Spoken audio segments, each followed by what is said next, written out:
എല്ലാവർക്കും നമസ്കാരം. It's me Visitha. Welcome back to my YouTube channel Visitha's vibrant visions. നമ്മളുടെ രാമായണ മാസം തുടങ്ങിയിട്ട് ഇന്നേക്ക് 29ാമത്തെ ദിവസമായില്ലേ. നമ്മൾ രാമായണ കഥ പറഞ്ഞ് അവസാന ഘട്ടത്തിലെത്തി. ഇനി നമുക്ക് ആകെ 3 ദിവസം കൂടി കഥ കേൾക്കാനായിട്ട് കഴിയുള്ളൂ. അപ്പൊ നമ്മളുടെ കഥ അവസാന ഭാഗത്തിലേക്ക് എത്തിയിരിക്കുകയാണ്. ഇന്നലെ നമ്മൾ എവിടെ വരെയാണ് പറഞ്ഞു നിർത്തിയിട്ടുണ്ടായിരുന്നത്? രാവണന്റെ അടുത്ത് നിന്ന് എന്താണ് ഉപദേശമൊക്കെ കൊടുത്തിട്ട് അതൊന്നും രാവണൻ സ്വീകരിക്കാതെ എന്ത് ചെയ്തു? ശുഗൻ എന്ന് പറയുന്ന രാക്ഷസന് എന്ത് കിട്ടി? ശാപമോക്ഷം കിട്ടിയിട്ട് അദ്ദേഹം വീണ്ടും ബ്രാഹ്മണനായിട്ട് മാറുന്നത് വരെ നമ്മൾ എന്ത് ചെയ്തു? കഥ ഇന്നലെ പറഞ്ഞ് അവിടെ അവസാനിപ്പിച്ച് കഴിഞ്ഞു. ഇനി അതിന്റെ ബാക്കിയുള്ള കഥ നമുക്ക് നോക്കാം. അങ്ങനെ എന്ത് ചെയ്തു? രാവണന്റെ സൈന്യം ആയിക്കോട്ടെ, വാനര സൈന്യം ആയിക്കോട്ടെ, എല്ലാവരും യുദ്ധത്തിനുള്ള തയ്യാറെടുപ്പുകളൊക്കെ നടത്താനായിട്ട് തുടങ്ങി. യുദ്ധത്തിനുള്ള എന്തായാലും തയ്യാറെടുപ്പുകളൊക്കെ അങ്ങോട്ട് നടത്താനായിട്ട് തുടങ്ങി. എന്താണ്, നമ്മളുടെ ശ്രീരാമൻ ദൂതൊക്കെ രാവണന്റെ അടുത്തേക്ക് അയച്ചിട്ടുണ്ടായിരുന്നല്ലോ. ഒന്നല്ലെങ്കിൽ സീതേനെ എനിക്ക് തിരിച്ചു തരിക, അല്ലാന്നുണ്ടെങ്കിൽ യുദ്ധത്തിന് വരിക എന്നുള്ളതൊക്കെ. അപ്പൊ അതൊക്കെ കേട്ടിട്ട് അവര് 2 പാർട്ടികളും യുദ്ധത്തിന് വേണ്ടിയിട്ട് ഇങ്ങനെ തയ്യാറെടുക്കുകയാണ്. ആ സമയത്ത് നമ്മളുടെ രാവണന്റെ മുത്തശ്ശനുണ്ട്, മാല്യവാൻ എന്ന് പറയുന്ന വ്യക്തി, രാവണന്റെ അമ്മയുടെ അച്ഛനാണ്. അദ്ദേഹവും ഇങ്ങനെ വരികയാണ്. എന്താണ്, കുടുംബത്തിലെ കാരണവരായി പോയി. അതുകൊണ്ട് ഉത്തരവാദിത്തങ്ങളൊക്കെ പാലിക്കണ്ടേ.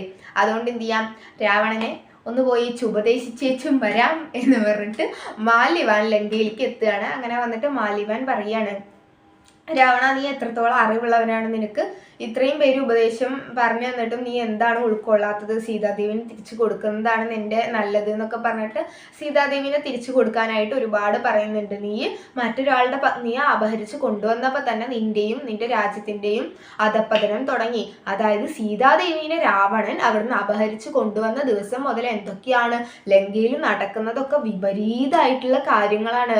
എന്താണ്, മേഘങ്ങളൊക്കെ കൂട്ടിമുട്ടി ഇടിയൊക്കെ പൊട്ടിയിട്ട് ചോര പെയ്യണത് പോലെയാണ് മഴ പെയ്യുന്നത്.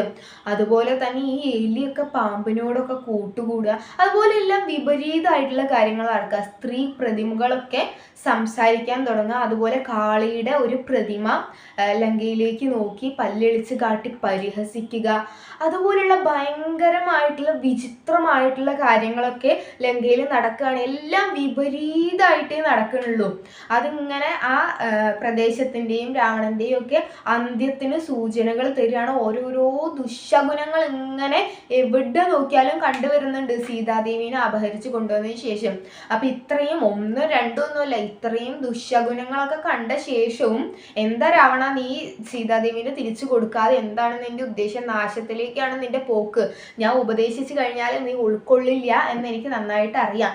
എങ്കിലും കുടുംബത്തിന്റെ കാരണവരായതുകൊണ്ട് എനിക്ക് നിന്റെ അടുത്തത് പറയാതിരിക്കാനായിട്ട് കഴിയില്ല എന്ന് പറഞ്ഞിട്ട് മാല്യവാൻ കുറെ ഉപദേശിക്കുന്നുണ്ട്. അപ്പം ഇങ്ങേര് കാരണവരുമായി പോയി, ഇങ്ങേരോട് ഇറങ്ങി പോവാൻ പറയാൻ പറ്റില്ലല്ലോ എന്ന രീതിയിലുള്ള ഒരു മുഖഭാവം ഇട്ടിട്ട് രാവണൻ ആ രാജസദസ്സിൽ നിന്ന് ഇറങ്ങി പോയിട്ട് കൊട്ടാരത്തിന്റെ മുകളിലൊക്കെ കയറിയിട്ട് അവിടെ രാമനും പാർട്ടിയും എന്താണ് ഒക്കെ എന്താ ചെയ്യണത് എന്നൊക്കെ ഇങ്ങനെ മുകളിൽ നിന്ന് ഇങ്ങനെ വീക്ഷിക്കുകയാണ്. ആ സമയം ശ്രീരാമൻ ഇതൊക്കെ കാണുന്നൊക്കെ ഉണ്ട്. എന്നിട്ട് മുകളിൽ പോയി നോക്കുമ്പോൾ വാനരപ്പടകളൊക്കെ ആണെങ്കിൽ അവരുടെ ആയുധങ്ങളൊക്കെ ശരിയാക്കിയിട്ട് വാനരന്മാരെ എക്സസൈസ് ഒക്കെ ചെയ്തിട്ട് ഇപ്പൊ രാവണൻ വന്നാൽ ഇപ്പൊ രാവണൻ ഇടിച്ച് കൊല്ലും എന്നുള്ള രീതിയിലാണ് ഓരോ വാനരന്മാരും എക്സസൈസ് ഒക്കെ ചെയ്തിട്ട് യുദ്ധത്തിന് വേണ്ടിയിട്ടൊക്കെ റെഡി ആവണതൊക്കെ രാവണൻ കാണുകയാണ്. അതേസമയം ശ്രീരാമനും കാണുന്നുണ്ട്. ഇങ്ങനെ രാവണൻ വന്നിട്ട് ആ മാളികയുടെ മുകളിൽ കയറിയിട്ട് തങ്ങളെ നോക്കുന്നത് ശ്രീരാമനും കാണുന്നുണ്ട്. എന്നിട്ട് രാവണൻ പിന്നെയും താഴെ ഇറങ്ങി വന്ന് രാജ്യസദസ്സിലേക്ക് പോകുന്ന സമയത്ത് മാല്യവാൻ അപ്പോഴേക്കും എന്ത് ചെയ്തു? അവിടുന്ന് പോയി, സ്ഥലം കാലിയായി കഴിഞ്ഞു. പറഞ്ഞിട്ടൊന്നും ഈ രാവണനോടൊന്നും ഒരു കാര്യമില്ല എന്ന് പറഞ്ഞിട്ട് രാവണന്റെ മുത്തശ്ശൻ എന്ത് ചെയ്തു? അവിടുന്ന് സ്ഥലം കാലിയാക്കി കഴിഞ്ഞു. എന്നിട്ട് എന്ത് ചെയ്തു? അവിടെ രാവണൻ താഴെ വന്ന് രാജസദസ്സിലൊക്കെ ഇരുന്ന് ആ സിംഹാസനത്തിൽ ഇരുന്നപ്പോഴേക്ക് ഇത്രയ്ക്കായോ രാവണൻ എന്നൊക്കെ പറഞ്ഞിട്ട് ശ്രീരാമൻ എന്ത് ചെയ്തു? ഒരു ചെറിയ അമ്പങ്ങട് വിട്ടു. കാരണം ഒന്നല്ലെങ്കിൽ സീതയെ തിരിച്ചു തരണം, അല്ലെങ്കിൽ യുദ്ധം തുടങ്ങണം എന്ന് പറഞ്ഞിട്ട് അതിന് ഇതുവരെ രാവണൻ റിപ്ലൈ കൊടുത്തിട്ടില്ല അല്ലേ. അപ്പൊ ശ്രീരാമൻ ഒരു ചെറിയ അമ്പി ഇരുന്ന് അവിടെ നിന്ന് ഒന്നങ്ങട് വിട്ടതേ ഉള്ളൂ. അപ്പോഴേക്ക് രാവണന്റെ സിംഹാസനത്തിന്റെ അവിടെ പോയിട്ട് കൊണ്ടിട്ട് ആ മുത്തക്കുടകളൊക്കെ എന്ത് ചെയ്തു? അങ്ങനെ താഴെ വീണ് ചിഹ്നം ഭിന്നമായി. രാവണനൊന്നും പറ്റിയില്ല. കറക്റ്റ് ആ ഒരു കൊടയുടെ അവിടെ കുഞ്ഞം നോക്കിയിട്ടാണ് ശ്രീരാമൻ അമ്പ് ചെയ്തിട്ടുണ്ടായിരുന്നത്. അപ്പൊ അങ്ങനെ അത് മുത്തുക്കുടകളൊക്കെ താഴെ വീണ് പൊട്ടിച്ചിതറിപ്പോയി. രാവണൻ ആകെ ലജ്ജാവഹമായിട്ട് ഭയങ്കര നാണക്കേടായിട്ട് രാവണൻ അവിടെ നിന്ന് എണീറ്റ് അന്തപുരത്തിലേക്കൊക്കെ പോയി. പിന്നെ അടുത്ത ദിവസം മുതൽ യുദ്ധം തുടങ്ങാണ്. യുദ്ധം ആരംഭിക്കുക എന്ന് പറഞ്ഞു കഴിഞ്ഞാൽ ഘോര യുദ്ധം എന്ന് പറഞ്ഞു കഴിഞ്ഞാൽ ഇതിനെക്കാട്ടിൽ അപ്പുറത്ത് ഘോര യുദ്ധം ഇല്ല. കാരണം രാക്ഷസന്മാരും നല്ല ശക്തരാണ്, വാനരന്മാരോ ശ്രീരാമന്റെ അനുഗ്രഹം കൊണ്ട് ഇരട്ടി ശക്തിയാണ് വാനരന്മാർക്കുള്ളത്. കുറേ വാനരന്മാര് കുറേ രാക്ഷസന്മാരെ കൊല്ലുന്നുണ്ട്, കുറേ വാനരന്മാരെയും കൊല്ലുന്നുണ്ട്. അങ്ങനെ ശ്രേഷ്ഠരായിട്ടുള്ള ഒരുപാട് നല്ല ശക്തികളുള്ള മായാവികളായിട്ടുള്ള ഒരുപാട് അസുരന്മാർ മരിച്ചു പോവാണ്. എനിക്കിതിപ്പം ഓരോന്ന് എടുത്ത് പറയാനായിട്ട് നമുക്ക് തീരെ സമയമില്ല. കാരണം നമ്മളുടെ സമയം അത്രത്തോളം പരിമിതമാണ്. ഈ കുറച്ച് സമയമുള്ള വീഡിയോയിൽ ആ യുദ്ധത്തിനെ കുറിച്ച് അത്രത്തോളം വിശദീകരിച്ച് എനിക്കിവിടെ പറയാൻ കഴിയില്ല. അപ്പം അത് പറയാനായിട്ട് നമുക്കിവിടെ സമയവും ഇല്ലാത്തതുകൊണ്ട് വേഗം പറഞ്ഞു പോവാണ്. ഓരോരോ മായാവികളായിട്ടുള്ള രാക്ഷസന്മാരും നമ്മളുടെ വാനരന്മാരുടെ കൈകൾ കൊണ്ട്, സുഗ്രീവന്റെ, ഹനുമാന്റെ, അങ്കദന്റെ, നീലന്റെ, നളന്റെ ഒക്കെ കൈകൾ കൊണ്ട് മരിച്ചു വീഴുകയാണ്. അങ്ങനെ ഇത്രയും ശ്രേഷ്ഠന്മാരായിട്ടുള്ള രാക്ഷസന്മാർ, ശക്തിശാലികളും മായാവികളും ആയിട്ടുള്ള രാക്ഷസന്മാരൊക്കെ മരിച്ചു വീഴുമ്പോൾ രാവണൻ ഇന്ദ്രജിത്തിന്റെ അടുത്ത് പറഞ്ഞു, നീ രാജ്യമൊക്കെ നോക്കണം, ഈ അടുത്തത് ഞാൻ തന്നെ എന്തിനു പോവാം, യുദ്ധത്തിനൊക്കെ പോവാന്ന് പറഞ്ഞിട്ട് രാവണനും പോയി. പിന്നെ കുറെ കഴിഞ്ഞപ്പോൾ ഇന്ദ്രജിത്തും യുദ്ധത്തിനൊക്കെ വന്നു. അങ്ങനെ ഒരുപാട് നാശനഷ്ടങ്ങളൊക്കെ ഉണ്ടായി. അങ്ങനെ ഇരിക്കെ ലക്ഷ്മണന്റെ മേലിൽ ഒരു അസ്ത്രം ഏറ്റിട്ട് ലക്ഷ്മണൻ എന്ത് ചെയ്യാണ്, മോഹാലസ്യപ്പെട്ട് വീഴുകയാണ്. അപ്പൊ ലക്ഷ്മണനെ എന്നിട്ട് മോഹാലസ്യപ്പെട്ട് വീണ ലക്ഷ്മണനെ എടുത്തു കൊണ്ടുപോകാനായിട്ട് രാക്ഷസന്മാർ ശ്രമിക്കുമ്പോൾ ലക്ഷ്മണനെ എടുക്കാൻ ആ രാക്ഷസന്മാർക്ക് പൊന്തില്ല. എന്താണ് ലക്ഷ്മണൻ ആരുടെ അവതാരാണ്? ആദിശേഷന്റെ അവതാരാണ്. ഭഗവാൻ കിടക്കുന്ന ആദിശേഷന്റെ, നാരായണൻ കിടക്കുന്ന ആദിശേഷന്റെ അവതാരാണ് ലക്ഷ്മണൻ. എടുത്താൽ പൊങ്ങോ ദുഷ്ടന്മാരായിട്ടുള്ള അസുരന്മാർക്ക്? ഇല്ല. അപ്പൊ അവർക്ക് പൊങ്ങിയില്ല. അങ്ങനെ ലക്ഷ്മണന്റെ അടുത്തേക്ക്, ആ മോഹാലസ്യപ്പെട്ട് കിടക്കുന്ന ലക്ഷ്മണന്റെ അടുത്തേക്ക് ആക്രമിക്കാൻ വരുന്ന രാവണന്റെ നെഞ്ച് നോക്കിയിട്ട് ഹനുമാൻ ഒറ്റ ഇടിയൊക്കെ കൊടുത്തുകൊണ്ട് ഹനുമാനും രാവണനും മേലിന്ന് ചോരയൊക്കെ വന്നിട്ട് ഇങ്ങനെ വീഴാണ്. അങ്ങനെ അന്നത്തെ യുദ്ധം അവസാനിപ്പിച്ചിട്ട് ആ രാക്ഷസന്മാരൊക്കെ വൈകുന്നേരം ആയപ്പോഴേക്ക് തിരിച്ചു പോവാണ്. ഇതിപ്പോ ഞാൻ ഈ പറഞ്ഞ കാര്യങ്ങളൊന്നും ഒരു ദിവസം കൊണ്ട് നടക്കണതല്ല, ദിവസങ്ങളോളം എടുത്തുള്ള കാര്യമാണ് ഇപ്പൊ ഇത്രയും ചുരുക്കി പറഞ്ഞിട്ടുള്ളത്.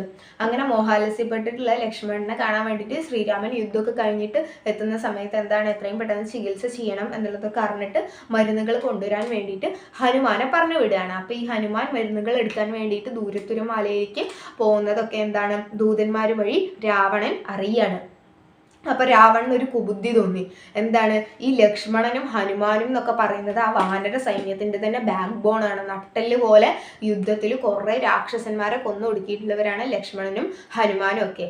അപ്പൊ ലക്ഷ്മണന്റെ ജീവൻ ഇനി തിരിച്ചു കിട്ടുകയാണ് മരുന്നൊക്കെ വെച്ചിട്ടെന്നുണ്ടെങ്കിൽ അത് തങ്ങൾക്ക് നല്ല ഭീഷണിയാണ്. അതുകൊണ്ട് ഹനുമാൻ മരുന്നെടുക്കാൻ പോകുമ്പോൾ ഹനുമാനെ തടയാനും ലക്ഷ്മണന് കൃത്യസമയത്ത് മരുന്നൊന്നും എത്തരുത് എന്നുള്ളത് കൊണ്ട് കാലനേമി എന്ന് പറഞ്ഞിട്ടുള്ള ഒരു മായാവിയായിട്ടുള്ള അസുരനെ കാണാൻ വേണ്ടിയിട്ട് രാവണൻ പോയിട്ട് ഇങ്ങനെ ഹനുമാൻ മരുന്നെടുക്കാൻ ഒരു മലയ്ക്ക് പോയിട്ട് ഹനുമാനെ തെറ്റിദ്ധരിപ്പിച്ച് മരുന്നെടുത്ത് കറക്റ്റ് സമയത്ത് ഇവിടെ എത്താൻ വേണ്ടിയിട്ട് സമ്മതിക്കരുത്. ഒരു മുനീന്റെ വേഷത്തിൽ ആ മലയിൽ പോയി ഇരുന്നിട്ട് ഹനുമാനെ തെറ്റിദ്ധരിപ്പിക്കണം, ഹനുമാനെ മായന്റെ ഉള്ളിലാക്കണം എന്നൊക്കെ കാലനേമി എന്ന് പറയുന്ന അസുരനോട് രാവണൻ പറയുന്നുണ്ട്. അപ്പൊ ഈ കാലനേമി എന്ന് പറയുന്ന അസുരൻ എന്ത് ചെയ്യുന്നുണ്ട്, രാവണനെ നല്ലോണം പറഞ്ഞു വിലക്കുന്നുണ്ട്. ഇതിന്റെ ഒന്നും ആവശ്യമില്ല, നീ നാശത്തിലേക്കാണ് പോക്ക് എന്ന് എല്ലാവരും രാവണനോട് പറയുന്നുണ്ട്. രാവണനുണ്ടോ കത്തുന്നു. അതാണ് വിനാശകാലേ വിപരീത ബുദ്ധി. അതന്നെയാണ് സത്യം. രാവണന്റെ വിനാശത്തു വിവേകം രാവണന് തോന്നുകയില്ല, നല്ല കാര്യങ്ങൾ എന്താണെന്ന് മനസ്സിലാവുകയില്ല. അപ്പൊ രാവണൻ ഞാനാണ് ത്രിലോകാധിപതി, ഞാൻ പറയണത് അനുസരിക്കാൻ പറ്റുമെങ്കിൽ അനുസരിച്ചില്ലെങ്കിൽ ഇതാ അപ്പൊ ചന്ദ്രഹാസനത്തിന് ഞാൻ വിട്ടെന്ന് പറഞ്ഞു കാലനേമിയോട്. അപ്പൊ കാലനേമി എന്ത് ചെയ്തു, ഞാൻ അനുസരിക്കാം, ശരി ഹനുമാന്റെ കൈകൾ കൊണ്ട് മരിക്കാനാണ് എനിക്ക് വിധി എന്നുണ്ടെങ്കിൽ അതായാലും എനിക്ക് കുഴപ്പമില്ല, മോക്ഷം ലഭിക്കുമെന്ന് പറഞ്ഞിട്ട് കാലനേമി എന്ന് പറയുന്ന അസുരനെ എന്ത് ചെയ്തു, മുനിവേഷം ധരിച്ചിട്ട് ഹനുമാന്റെ മാർഗത്തിൽ പോയിട്ട് അവിടെ ഒരു മലേന്റെ അവിടെ താഴെ കുറച്ച് ശിഷ്യന്മാരുടെ ഒക്കെ കൂടി ഇരുന്നു. അപ്പൊ ഹനുമാൻ ഇങ്ങനെ ആ ഔഷധം എടുക്കാൻ വേണ്ടിയിട്ട് പറഞ്ഞു പോകുന്ന സമയത്ത് അവിടെ ഒരു മഹർഷിയെ കണ്ടപ്പോൾ, ദിവ്യനായിട്ടുള്ള മഹർഷിയാണല്ലോ, ഔഷധത്തെ കുറിച്ചൊക്കെ ഇദ്ദേഹത്തോട് ചോദിച്ച് അറിവ് നേടിയ ശേഷം ലക്ഷ്മണനെ വേഗം കൊണ്ടു കൊടുക്കാം എന്ന് പറഞ്ഞിട്ട് ആ മഹർഷിയുടെ അടുത്ത് സംസാരിക്കാൻ പോകുമ്പോഴേക്ക് ആ മഹർഷിയുടെ വേഷത്തിലിരിക്കുന്ന കാലനേമി പറഞ്ഞു, അവിടെ ലക്ഷ്മണനൊക്കെ ഔഷധമൊക്കെ എത്തിയിട്ട് എണീക്കൊക്കെ ചെയ്തുവല്ലോ, എനിക്കിവിടെ ദിവ്യ ദൃഷ്ടി കൊണ്ട് കാണാൻ കഴിയുന്നുണ്ട്, മോഹാലസ്യം മാറിയിട്ട് ലക്ഷ്മണൻ എണീറ്റ് കഴിഞ്ഞു, ഇനി എന്തിനാ വെറുതെ ഔഷധം എടുക്കാൻ വേണ്ടിയിട്ട് ഇനി പോയി സമയം കളയുന്നത് എന്തിനാണ്, ലക്ഷ്മണനൊക്കെ എണീറ്റ് കഴിഞ്ഞു എന്നൊക്കെ എന്ത് ചെയ്തു കാലനേമി അങ്ങോട്ട് പടച്ചു വിട്ടു. അപ്പൊ ഹനുമാൻ എന്ത് ചെയ്തു, മഹർഷി പറയണതല്ലേ വിശ്വസിക്കാലോ എന്നൊക്കെ പറഞ്ഞു. എന്നിട്ട് അവിടെ നിന്ന് എന്ത് ചെയ്തു, ഹനുമാന് വെള്ളം ഒക്കെ കൊടുത്തു.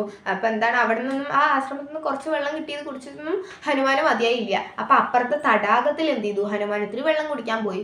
അപ്പൊ വെള്ളം കുടിക്കാൻ പോകുമ്പോൾ ഹനുമാന്റെ കാലിൽ ഒരു പെൺമുതല കടിച്ചു പിടിച്ചിരിക്കുന്നു. അപ്പൊ ഹനുമാനാണെങ്കിൽ ദേഷ്യം വന്നു. വെള്ളം കുടിക്കാൻ വന്നു കഴിഞ്ഞാൽ വെള്ളം കുടിക്കാനും സമ്മതിക്കില്ല എന്ന് പറഞ്ഞിട്ട് ആ മുതലേനെ എന്ത് ചെയ്തു, അങ്ങോട്ട് അങ്ങോട്ട് പിളർന്ന് ഒറ്റയടിക്ക് കൊന്നു. അപ്പൊ ആ മുതലയുടെ ഉള്ളിൽ നിന്ന് ഒരു ദിവ്യമായിട്ടുള്ള അപ്സരസ് പുറത്ത് വരികയാണ്. പുറത്ത് വന്നിട്ട് ആ അപ്സരസ് ഹനുമാനോട് കാര്യങ്ങൾ പറയുകയാണ്. ഇങ്ങനെ നിങ്ങളോട് ഇതുവരെ പറഞ്ഞിട്ടുള്ളത് കാലനേമി എന്ന് പറയുന്ന ഒരു അസുരൻ മഹർഷിയുടെ വേഷത്തിൽ വന്നിട്ടാണ്, അവിടെ മരുന്നൊന്നും കിട്ടിയിട്ടില്ല, ലക്ഷ്മണൻ എപ്പോഴും മോഹാലസ്യത്തിലാണ്, എത്രയും പെട്ടെന്ന് സഹായിക്കൂ എന്ന് എന്ത് പറയാണ്, ആ അപ്സരസ് ഹനുമാനോട് പറയാണ്. അപ്പോഴാണ് ഹനുമാൻ സത്യം തിരിച്ചറിഞ്ഞത്. അങ്ങനെ പോയിട്ട് കാലനേമിക്ക് ഒറ്റ ഇടി കൊടുത്തിട്ട് കാലനേമിന്റെ കഥ കഴിച്ചു. എന്നിട്ട് എന്താണ്, ആ ഔഷധമുള്ള മലയിൽ പോയി നോക്കുമ്പോഴേക്കാണെങ്കിലോ ഔഷധം ഏതാണ് എന്നുള്ളത് തിരഞ്ഞു കണ്ടുപിടിക്കാൻ കഴിയണില്ല. അപ്പൊ ഇനി താൻ സമയം വഴുകി, ഓൾറെഡി ഇപ്പൊ ഈ മഹർഷിയുടെ പ്രശ്നത്തിൽ പെട്ടിട്ട് ഈ കാലനേമിന്റെ മായയിൽ പെട്ടിട്ട് കുറച്ച് സമയം വൈകിപ്പോയി. ഇനി സമയം വൈകി കഴിഞ്ഞാൽ ലക്ഷ്മണന് മരുന്നെത്തിക്കേണ്ട സമയം വൈകി കഴിഞ്ഞാൽ പ്രശ്നമായാലോ എന്ന് വിചാരിച്ചിട്ട് എന്ത് ചെയ്തു, ഹനുമാൻ മലയോടെ അങ്ങോട്ട് പൊക്കിയെടുത്ത് അവിടെ ലക്ഷ്മണൻ ഇരിക്കുന്ന അവിടെ കൊണ്ടുവന്ന് വെച്ചു. പിന്നെ മരുന്നൊക്കെ എടുത്ത് ലക്ഷ്മണന് വെച്ച് ലക്ഷ്മണനൊക്കെ സുഖം പ്രാപിക്കുകയാണ്. പിന്നെയും അടുത്ത ദിവസം ശ്രീരാമനും രാവണനും തമ്മിലൊക്കെ ഘോരമായിട്ടുള്ള യുദ്ധം നടക്കുകയാണ്. യുദ്ധം അങ്ങനെ നീണ്ട് പോകുന്നുണ്ട്. തൽക്കാലം നമുക്ക് ഇവിടെ വെച്ച് ഇന്നേക്ക് നിർത്താം. ഇനി ബാക്കിയുള്ള യുദ്ധത്തിന്റെ വിശേഷങ്ങൾ എന്തൊക്കെ സംഭവിക്കുന്നു എന്നുള്ളതൊക്കെ നമുക്ക് നാളത്തെ വീഡിയോയിലൂടെ മനസ്സിലാക്കാം. അതുവരെ എല്ലാവർക്കും നന്ദി, നമസ്കാരം, ശുഭദിനം നേരുന്നു.